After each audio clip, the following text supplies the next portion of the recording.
사랑하는 우리 성도님들 모두 안녕하십니까?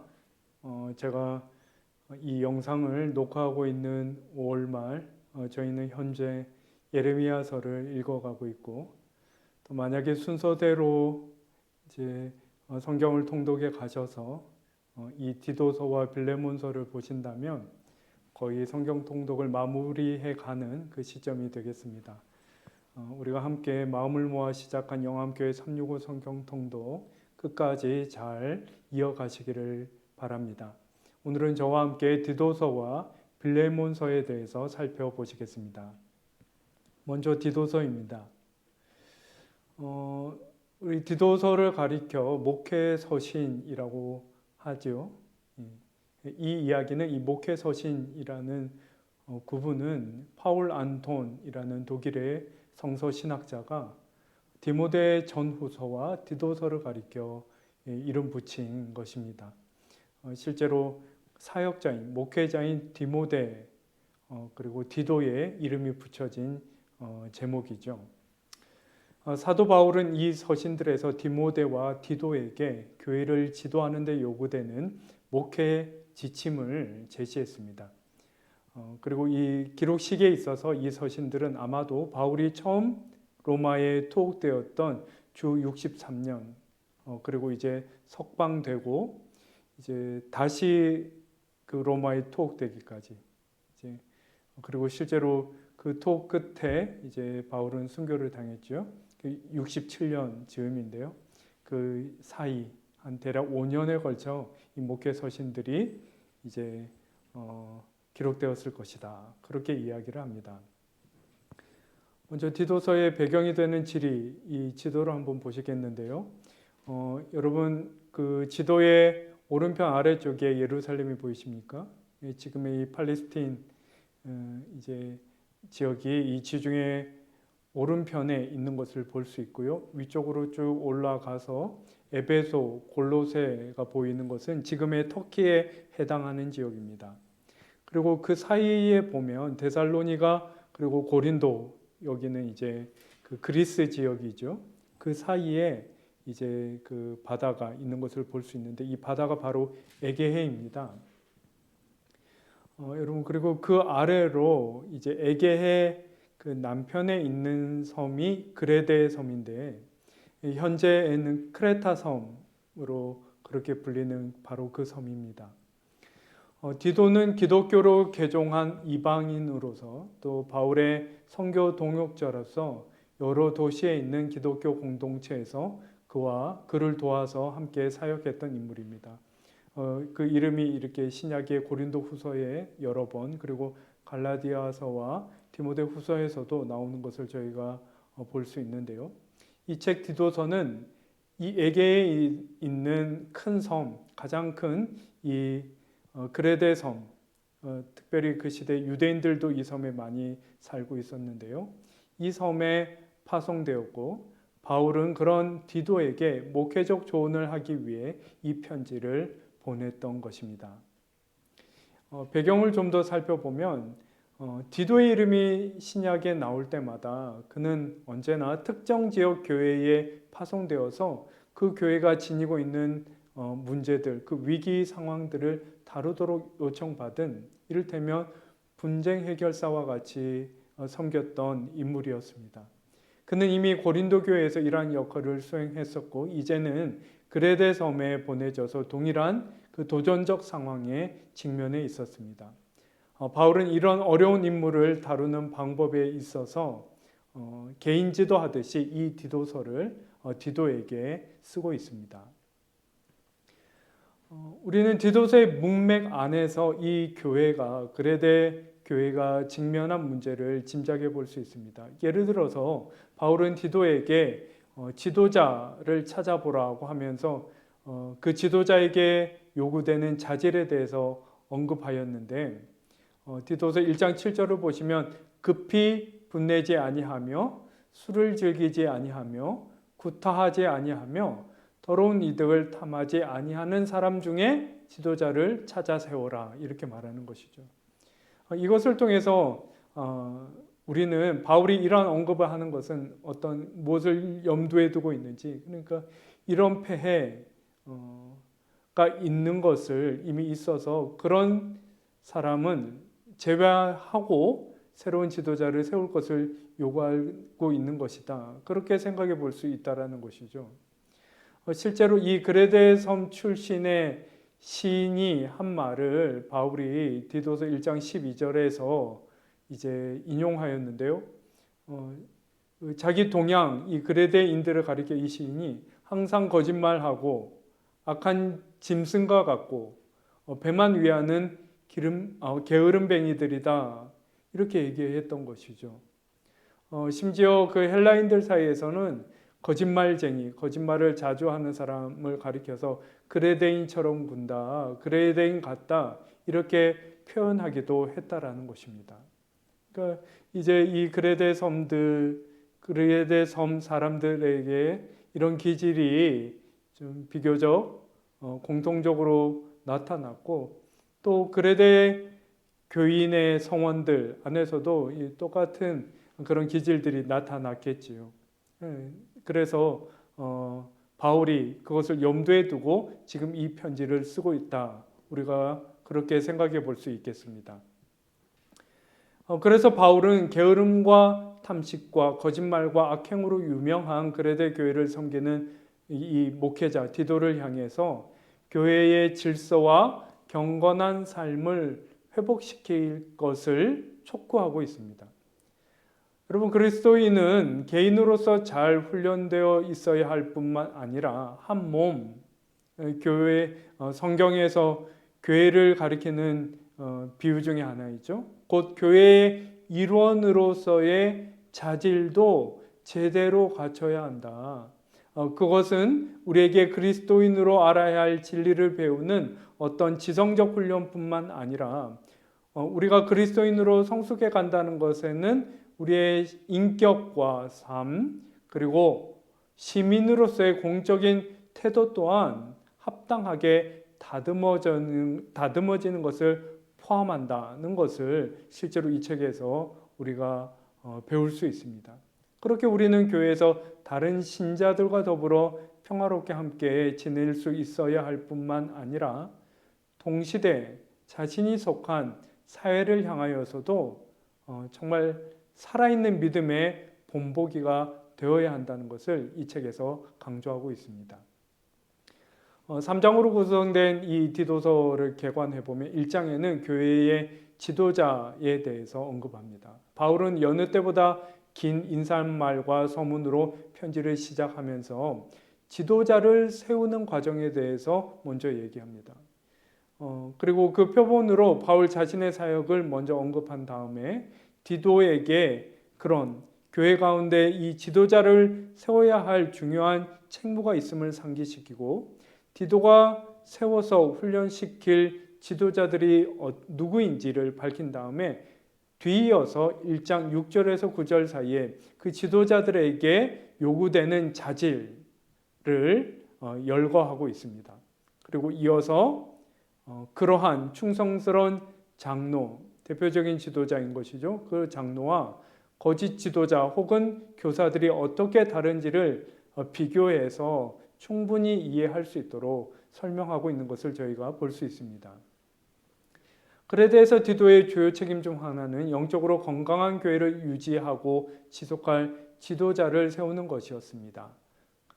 그런데 이 사람이 지도자로서 합당한가를 판단할 때 어디를 보는 것이죠? 그 사람이 그 가정에서 어떻게 처신하는지를 볼 수 있다라는 것이죠. 그것을 보면 이 사람이 어떤 사람인지 교회를 섬기기에 정말 적합한 사람인지를 알 수 있다. 이렇게 조언하는 것을 저희가 볼 수 있고요. 따라서 그리스도를 닮은 지도자가 된다는 것은 단순히 공부를 많이 했다거나 자신을 지지하는 그 많은 지지자들을 가졌다거나 하는 것으로 충분할 수 없고 그 사람의 인격, 다시 말해서 어떤 절제력, 그리고 영적, 도덕적 건전성, 그리고 무엇보다도 그리스도를 닮은 그리스도인의 그 성품을 반드시 갖추어야 지도자로서 합당한 사람이 되는 것이죠. 2장으로 넘어가서 2장 1절에서 14절 사이에서는 교회 안에서의 바른 삶에 대해서 말하고 있습니다. 교회 생활에서 선행의 중요성을 강조하고 다양한 연령대의 신자들을 어떻게 대해야 하는지에 대해서 언급하고 있습니다. 바울은 디도에게 성숙한 신자의 좋은 본보기, 디도 내 자신부터가 그런 본보기가 될 수 있어야 한다라는 것을 강조하고 흔들리지 않고 용기와 확신을 가지고 신자들을 잘 양육하라, 가르치라 이렇게 촉구하고 있습니다. 교회 가르침은 모든 연령의 모든 그룹과 연결되어야 합니다. 전수되고 서로에게 영향을 미쳐서 서로를 세워가야 한다는 이야기이죠. 나이든 그리스도인들은 젊은이들을 마땅히 가르치고 그들에게 본보기가 되어야 하며 그 밖에 다른 세대, 그러니까 장년, 청년 세대도 예외 없이 배워야 할 교훈과 감당해야 할 역할이 있습니다. 바른 삶과 관계는 반드시 진리에 기반해야 하며 그럼에도 불구하고 다른 신자와의 관계는 바른 믿음의 열매임을 강조합니다. 바른 믿음을 지닌 사람은 홀로 고립되는 사람이 아니라 공동체 안에서 덕을 세우며 더불어 함께 거룩한 사귐을 갖는 그런 사람이 되어야 한다는 것을 말하고 있는 것이죠. 끝으로 2장 15절에서 3장 16절에서는 믿음의 공동체 안에서의 한 사람 삶을 더욱 확장하여 바른 그리스도인의 삶에는 사회적 삶, 사회적 생활도 포함되어 있음을 말합니다. 사회 안에서 그리스도인들의 일반적인 책임을 이 부분에서 말하고 있는데 디도는 신자들에게 이것을 상기시키고 사회 안에서 어떤 분열을 일으키거나 불필요한 논쟁은 피해야 한다라고 권면합니다. 이후 바울은 몇 가지 부탁과 개인적인 인사로 이 책 디도서를 마무리하고 있습니다. 여러분, 그리스도인은 단지 교회에서만 아니라 사회에서도 선한 시민이 되어야 합니다. 신자들은 정부의 질서에 따라야 하고 정직하게 자신의 몫을 다해야 합니다. 시민으로서 어떻게 의무를 이행하는지가 이 세상을 향한 우리의 그리스도인으로서 우리의 증언이며 교회 생활에서만큼이나 지역사회에서 살아가는 삶 중에서도 우리는 그리스도의 사랑을 충분히 드러낼 수 있어야 한다. 이 책 디도서가 우리에게 이것을 가르치고 있습니다. 두 번째로 빌레몬서를 살펴보시겠습니다. 빌레몬서는 굉장히 독특한 서신, 굉장히 사적인 어떤 내용을 담고 있는 그런 서신이라고 할 수 있습니다. 주 60년경에 쓰인 것으로 보이는 빌레몬서는 바울의 사적인 편지로서 한 노예를 위한 바울의 개인적인 부탁, 호소를 담고 있습니다. 그 인물이 바로 오네시모인데요. 오네시모는 현재, 그러니까 바울이 이 편지를 빌레몬에게 보낼 당시에는 골로새 교회에 속한 교인이었습니다. 그리고 바울의 친구인 이 편지에 그런데 그 오네시모는 한때 바울의 친구인 이 편지의 수신인 빌레몬의 노예였습니다. 그 오네시모가 바울을 통해 예수 그리스도를 만나고 회심하여 교회의 일원이 되기 이전에 주인 빌레몬의 소유 중 일부를 훔쳐서 도주한 그런 이력을 지니고 있었습니다.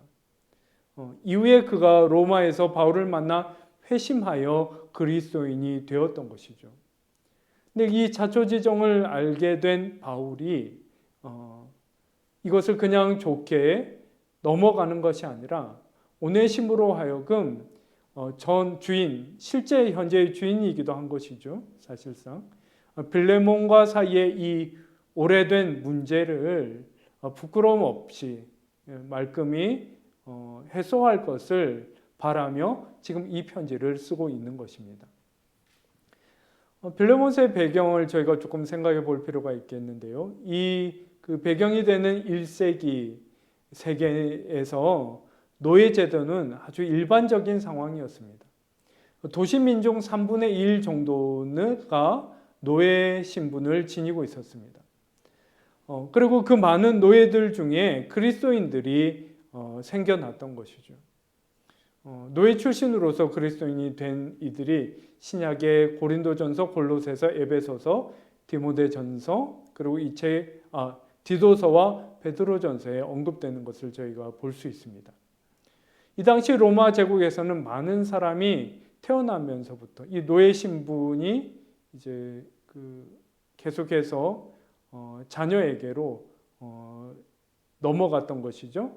노예 신분을 지니고 태어났고 좋지 않은 경우에는 유괴를 당해서 노예로 팔리기도 했으며 실제로 빚을 갚지 못해서 스스로를 노예로 팔기도 하는 그런 일이 있었던 그런 시대였습니다. 바울은 도주한 노예인 오네시모로 하여금 주인 빌레몬과의 문제를 청산하도록 그를 빌레몬에게 다시 보내면서 이 편지를 그의 손에 보내고 있는 것이죠.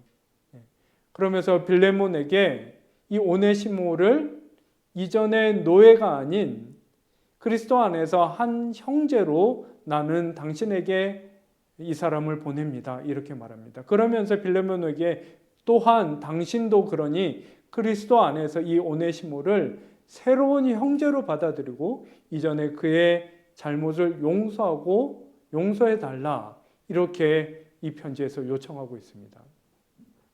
여러분 그런데 이것은 그 당시를 기준으로 할 때 굉장히 파격적인 부탁이라는 것을 저희가 생각하지 않을 수 없습니다. 그런 면에서 이 짧은 서신 빌레몬서의 가치가 비로소 빛나는 것이죠. 여러분 이 서신, 이 책은 인간이 만든 사회적 장벽, 노예와 주인, 남자와 여자, 부자와 가난한 자, 유대인과 이방인을 구분하고 또 차별하는 그 모든 사회적 장벽을 허물고 예수 그리스도 안에서 이 둘이 하나가 되게 하시는 그 은혜를 나타내는 아주 심오한 너무나 실제적인 증거로 우리에게 주어졌다 이렇게 말할 수 있겠습니다. 그 내용을 개관해 보면 1절에서 7절 사이에 바울이 굉장히 이렇게 상냥하고 길게 빌레몬에게 인사와 감사한 마음을 건네는 것을 볼 수 있고 나머지 8절에서 25절 사이에 오네시모를 염두에 둔 바울의 호소, 그 부탁을 담고 있는 것을 볼 수 있습니다. 이 편지에서 바울은 도망친 노예 오네시모를 위해 빌레몬에게 간청합니다. 그를 위한 바울의 충보는 그리스도께서 우리에게 하신 일을 사실은 드러냅니다. 이게 무슨 얘기냐면 빌레몬과 오네시모 사이를 중재하는 이 바울의 그 태도, 그 마음가짐을 통해서 오히려 우리는 그리스도와 우리의 관계를 다시금 돌아보게 된다라는 것이죠. 이를테면 바울이 한 노예를 위해 중보하듯이 그리스도께서 죄의 노예인 우리를 위해 중보하시고 오네시모가 빌레몬과 화해하게 되듯이 여러분 사실 빌레몬이 원하면 얼마든지 오네시모를 처형할 수도 있는 그런 시대, 그런 상황이지 않습니까? 그런데 이제 이 화해를 청하고 있는 것이죠. 되지 않을, 기대하기 어려운 그 화해인 것인데 이 바울의 이 편지를 통해서 그리스도와 우리의 관계가 사실 그러했음에도 불구하고 그 그리스도를 통해 우리가 하나님과 화해하게 되는 것을 우리가 아주 실제적으로 생각해 볼 수 있다라는 것이죠. 또한 바울이 한 노예의 빚을 청산해 주겠다 했듯이 그리스도께서 우리의 죄과 그 죄의 빚을 청산하셨음을 우리가 생각해 볼 수 있는 것이죠. 그래서 당시의 상식으로는 이것이 굉장히 파격적인 부탁이었지만 이러한 진리를 기반으로 바울은 이것이 마땅하다고. 무슨 이야기입니까? 빌레몬 당신도 예수 그리스도를 통하여 용서받은 그 죄에 노예되었을 때에 용서받은 사람이니 우리가 이제 이런 오네시모를 용서하고 새롭게 받아들이는 것이 참으로 마땅하지 않습니까? 이렇게 이러한 논리로 지금 바울이 빌레몬에게 호소하고 있는 것을 저희가 생각해 볼 수 있는 것이죠. 디도서의 그 교회 지도자를 향한 그런 충고들, 그리고 또 공동체적 생활뿐만 아니라 시민사회에서 우리에게 요구되는 덕성이 무엇인지, 또 사회적 편견, 사회적 선입견을 넘어서 우리 가운데 진정한 용서와 참된 관계를 이야기하는 이 빌레몬서를 통해서 우리의 삶 가운데 정말 그리스도인됨이 더욱 밝게 드러나는 그런 은혜가 있기를 간절히 바랍니다. 감사합니다.